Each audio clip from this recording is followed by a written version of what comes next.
empieza a observarse una nueva manera de comprender, si bien el término de posmodernidad es un término que se utiliza por primera vez en una Bienal de Arquitectura, se observaba que el mundo estaba cambiando, ya era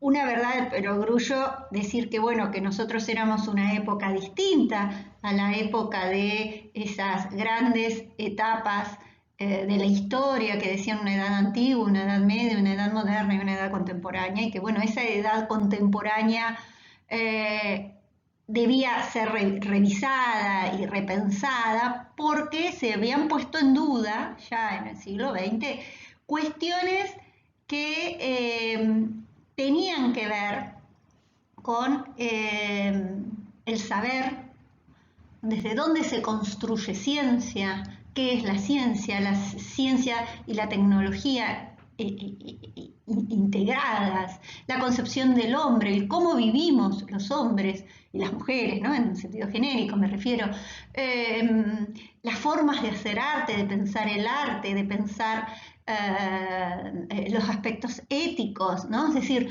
esta mirada interdisciplinaria, bueno, todo ello ya en el siglo XX, en el ámbito académico, se venía planteando, cuestionando, analizando. Uno de los primeros textos que aparece, que después se traduce al castellano, pero que es, yo ahí se los dejé, este texto que se llama La condición posmoderna, de Jean-François Lyotard. Fue un texto encargado por el Consejo de Universidades del gobierno de Quebec, o sea, de Canadá, para plantear justamente, para hacer un informe sobre el saber, ¿no? Un estudio, dice él, la condición del saber en las sociedades más desarrolladas, y se ha decidido llamar a esta condición como posmoderna. El término está en uso en el continente americano en pluma de sociólogos y críticos y designa el estado de la cultura después de las transformaciones que han afectado a las reglas de juego de la ciencia, la literatura, las artes, a partir del siglo XIX. Aquí se situarán esas transformaciones con relación a la crisis de los grandes relatos, ¿no? La ciencia como uno de los grandes relatos de la modernidad que está en crisis, ¿no? Entonces escribe este texto que se publica posteriormente en nuestro país. Yo ahí lo que les dejé es la publicación del 93, que es lo que yo he leído, traducida, ¿no? En donde él va analizando a partir de pensar esta introducción de las nuevas tecnologías, ¿no? De las sociedades informatizadas, ¿no? De esta nueva época que podríamos llamar postindustrial, o posmoderna, o después de... pero, y aquí me gusta un término que usa, una de las primeras filósofas que estudió, que analizó y que sigue teorizando, y digo filósofa porque ella construye conceptos, en el sentido de Deleuze-Guattari, que es Esther Díaz. Esther Díaz, yo les dejé tapa de varios libros de ella, libros que se han publicado y se han editado 6, 7 veces, como el de la posmodernidad, bueno, que es la posmodernidad, que es de varios autores, ¿no? Es decir, en nuestro país, y que analiza justamente y habla de esta modernidad póstuma y de esta nueva concepción que tenemos nosotros con el tiempo, con el espacio, todo esto que marcaría un cambio de época. ¿No? Entonces, me parece interesante que nos vayamos primero a ver de qué hablamos cuando hablamos de modernidad, que para estos autores ya sería una etapa concluida. Hay quienes, como qué sé yo, Habermas, por ejemplo, van a plantear que la modernidad continúa, que todavía estamos en una nueva etapa de esa modernidad. Esta discusión, que hoy por hoy ya podríamos decir en los 80 y en los 90 era una discusión del ámbito académico, pero hoy por hoy ya el concepto de lo posmoderno y estas reflexiones ya han llegado y se han divulgado en la cotidianeidad, Para algunos era una discusión un tanto zanjada, pero parecería que precisamos seguir tratando de definir nuestra época, ¿no?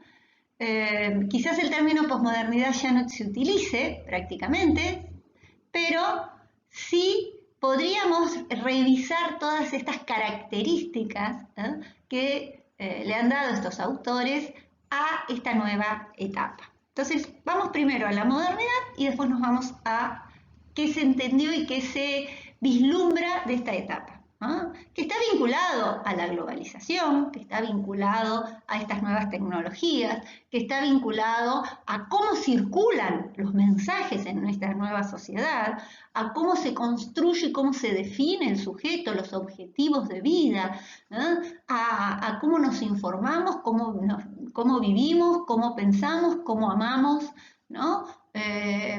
Cómo deseamos. Todo ello está vinculado a querer definir nuestra época. Decíamos, al pasar así estas distintas maneras didácticas, pedagógicas que se han organizado la historia, y decíamos una edad antigua que concluía en el siglo V de nuestra era, cuando cae el Imperio Romano de Occidente. ¿Y por qué me voy a detener en esto? El Imperio Romano había logrado, para que se ubiquen ustedes, les dejo un mapita, que todas las costas, todas las regiones que daban hacia el Mediterráneo fueran pertenecientes al imperio, ¿no? Es decir, había logrado una gran expansión territorial, de allí la idea de imperio, ¿no? En esta idea de llevar, y esa expansión territorial llega a un punto de conflicto político para el gobierno, y aparte de conflictos internos, y se genera una división del imperio.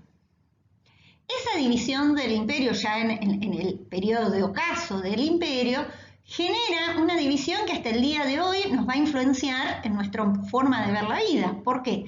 Porque con la caída del Imperio Romano de Occidente comienza lo que se conoce como la Edad Media.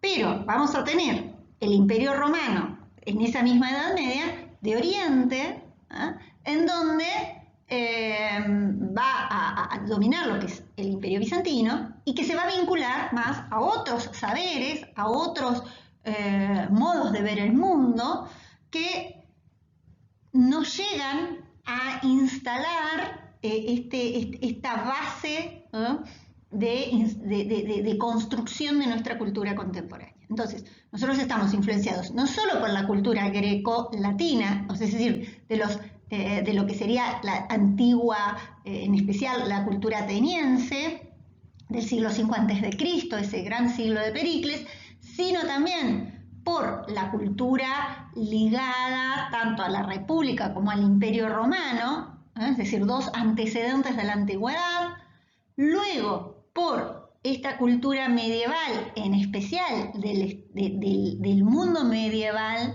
de Occidente, en donde domina una institución que había iniciado, que había aparecido en el contexto del Imperio Romano, pero que logra su máxima expansión, podríamos decir, durante este periodo de la Edad Media y que se consolida como la institución homogénea de este periodo en donde hay una atomización de poder, siempre hablando de esta Edad Media de Occidente, ¿no? Es la época en donde la Iglesia se consolida como institución, en donde todo lo que tiene que ver con textos clásicos van a estar guardados, conservados, copiados en los monasterios, ¿no? Es decir, la institución del monasterio va a ser una institución cultural que nos va a permitir llegar a nuestra época textos de la antigüedad, ¿no? Y decíamos una tendencia a lo que va a ser el quiebre con respecto a la concepción de unidad de poder, ¿no? De poder político me refiero, que va a marcar un cambio de época cuando ya estemos en lo que sería la Edad Moderna, ¿no? Es decir, un dominio del pensamiento de lo sagrado, una gran importancia de la Iglesia Católica, pero no solo de la Iglesia Católica, sino también de lo que es toda la expansión de otra religión, que es el Islam, ¿no? Es decir, el pueblo musulmán que va a influenciar, ¿por qué? Porque llega hasta tener territorios, tener poderío en lo que es la zona de la península ibérica, ¿no? Entonces también es necesario en este mundo posterior pensar en esta complejidad de la Edad Media. La caída del Imperio Romano de Oriente, que se produce en el siglo XV, más junto, digamos, con la llamada conquista de los territorios americanos, ellos pensaban que habían llegado a la India, los viajes de Colón, y como va a decir un intelectual peruano, que es Aníbal Quijano, no solo Europa conquista América, sino que Europa se consolida como Europa en este periodo ligado a lo que es esta nueva época que se le ha llamado Edad Moderna.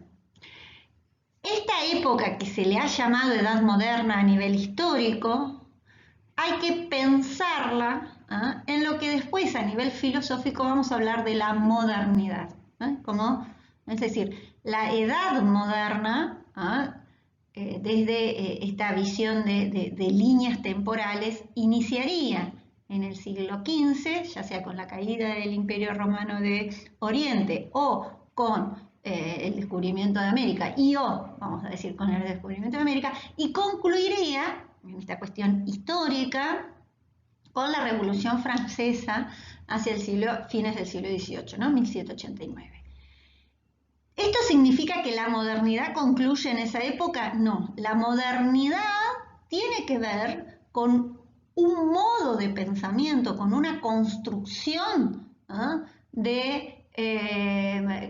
con una concepción filosófica, si quisieran, con una concepción que excede a la edad moderna.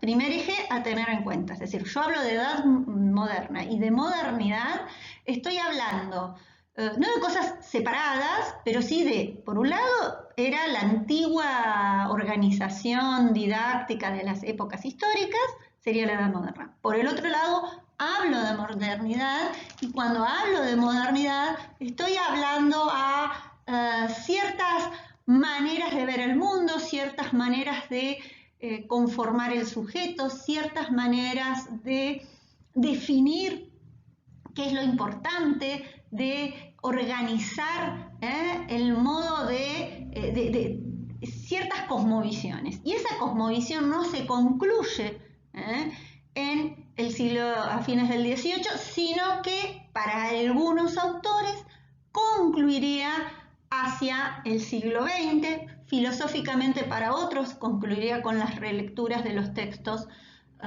de Nietzsche y de Heidegger. Bueno, digamos, el siglo XX podría considerarse para algunos con la aparición de estas nuevas tecnologías, en especial todo lo que es informática y nuevos dispositivos como los celulares. Bien, pero que empezaba a armarse en esta edad moderna y más allá de un hecho importantísimo en lo que es la difusión, ¿no? Que es la imprenta de tipos móviles, ¿no? Que permite una difusión de ideas. Es decir, sin la llegada de la imprenta, los libros, ¿no? Como eran antiguamente, que requerían de un trabajo manual, no hubiera podido accederse a una mayor cantidad de textos, ¿no? Igualmente, no es que eran masivos los textos, porque también eso implica el tener que saber leerlos, ¿no? Pero sí tener la tecnología para esta difusión de las ideas. Por otro lado, bueno, estamos en medio de, quizás sería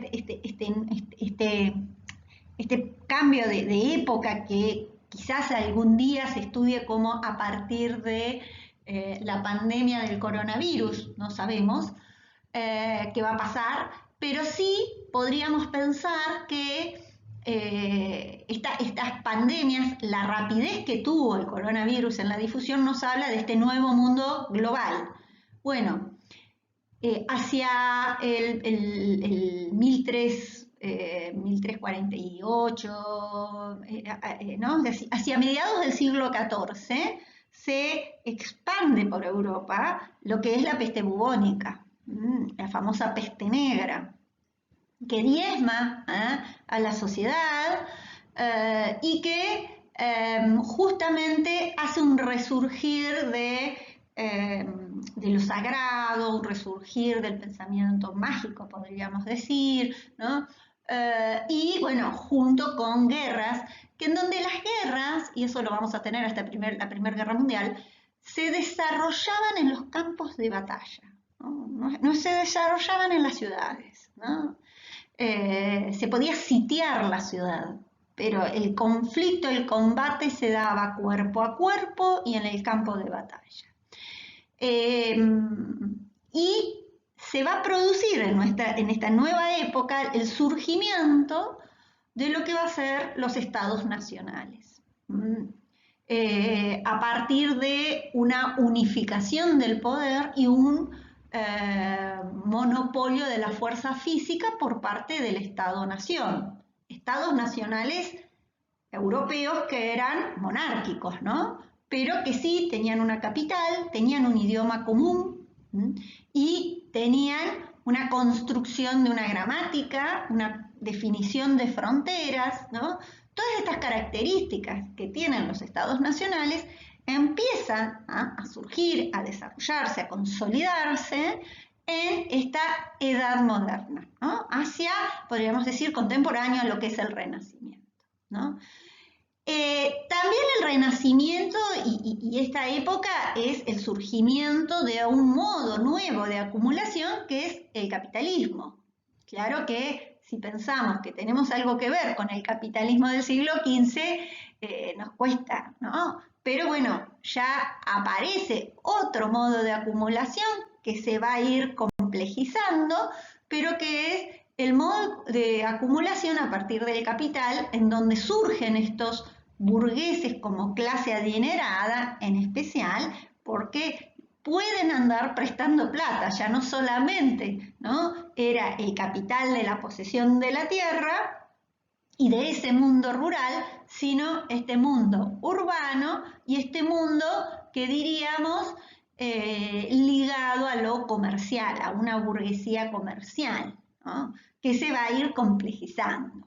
Una relectura del mundo antiguo, del mundo clásico, y una importancia en el cálculo, en la racionalización, en la búsqueda de un orden, en la búsqueda de una estructura, ¿no? Como, yo les dejo una imagen, esta presencia de un modo de representar el espacio que es a partir de la perspectiva. Un modo de ver dominante hasta la actualidad, ¿no? Y por el otro lado, si ustedes se fijan, las dos imágenes que les dejo son dos imágenes religiosas, ¿no? Es decir, la Iglesia no, porque si bien hay una tendencia a la racionalización, la Iglesia no pierde poderío, ¿no? Porque sigue siendo un factor de peso y de importancia y de legitimación del poder de los reyes incluso.